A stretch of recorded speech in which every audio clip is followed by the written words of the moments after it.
गजा में आज 6 इजरायली बंधकों को रिहा किया जाना तय है। इसके बदले इजरायल 602 फिलिस्तीनी कैदियों को जेल से छोड़ेगा। हमास ने दावा किया कि शुक्रवार शाम रेड क्रॉस को सौंपा गया नया शव इजरायली बंधक शिरी बिबास का है। इजरायली मेडिकल अथॉरिटीज शव की जांच में जुटी हैं। इसी बीच इजरायली बलों ने कब्जे वाले वेस्ट बैंक के जेनिन और हेब्रॉन में 2 फिलिस्तीनी बच्चे, दोनों की उम्र 13 साल, उन दोनों की हत्या कर दी है। गजा के स्वास्थ्य मंत्रालय ने पुष्टि की कि इजरायली हमले में अब तक 48,319 फिलिस्तीनी मारे जा चुके हैं, जबकि 1,11,749 लोग घायल हुए हैं। वहीं गवर्नमेंट मीडिया ऑफिस का आंकड़ा कहता है कुल मरने वालों की संख्या 61,709 तक पहुंच सकती है, क्योंकि हजारों लोग अब भी मलबे के नीचे दबे हैं और उन्हें मृत माना जा रहा है। 7 अक्टूबर 2023 को हमास के नेतृत्व में हुए हमले में इजरायल में कम से कम 1,139 लोग मारे गए थे और 200 से ज्यादा लोगों को बंधक बनाया गया था। हमास ने दावा किया है कि शुक्रवार शाम रेड क्रॉस को सौंपा गया शव इजरायली बंधक शिरी बिबास का ही है।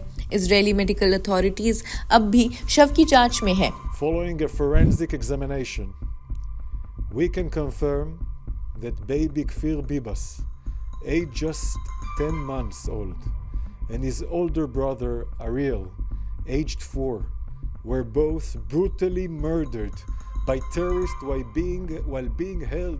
इससे पहले गुरुवार को हमास ने इजरायल को 4 शव सौंपे थे। हमास का दावा था कि उनमें शामिल एक शव शिरी बिबास का है। हालांकि इजरायल ने इस शव की फॉरेंसिक जांच करने के बाद कहा कि शव शिरी बिबास का नहीं बल्कि एक अज्ञात महिला का था।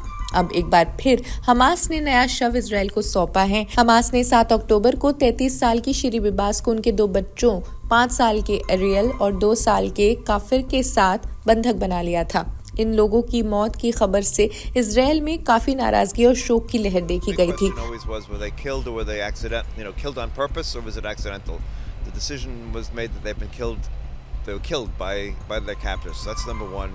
Anger that they killed babies.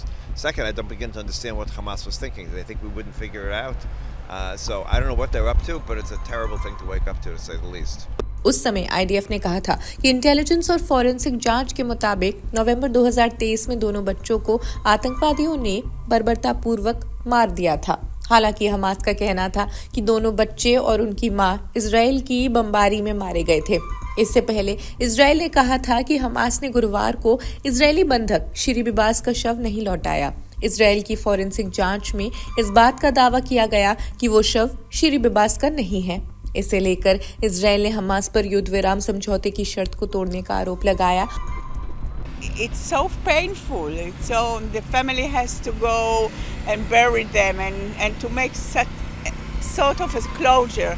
And now the mother is missing, and it's so frustrating and it's so hurting. और स्थिति एक बार फिर तनावपूर्ण हो गई है। खैर, आज गजा में 6 इजरायली बंधकों को रिहा किया जाना तय है। आप जुड़े रहिए हमारे साथ, हम आप तक इससे जुड़ी सभी अपडेट्स पहुंचाते रहेंगे। देश दुनिया की अन्य खबरों के लिए भी देखते रहे जनसत्ता। शुक्रिया।